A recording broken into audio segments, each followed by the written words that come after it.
Spicy ছানা পটলের কারি। আমি পটলের খোসা ছাড়িয়ে নিয়েছি, দিয়ে ভালো করে পরিষ্কার করে ধুয়ে লবণ মাখিয়ে রেখে দিয়েছি। তারপর মিক্সিতে পিষে নিয়েছি আমি আদা, কাঁচা লঙ্কা, কাজু, কিশমিশ আর পোস্ত, ধনে। এটি আলাদা করে রেখে দেবো। তারপর কড়াই তেল গরম করে পটলগুলো ভেজে নেব। ওই তেলেই আবার শুকনো লঙ্কা, তেজপাতা আর পাঁচফোড়ন দিয়ে আমি ওই পিষে রাখা মশলাটা এবার দিয়ে দিয়েছি।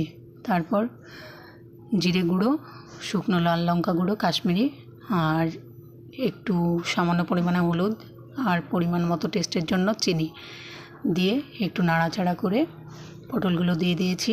এর মধ্যে আমি একটু সামান্য জল দিয়ে দেবো, দিয়ে কষিয়ে নিয়ে তারপর টক দই দেব 2 চামচ মতো, যে কোনো নর্মাল দই করতে পারো।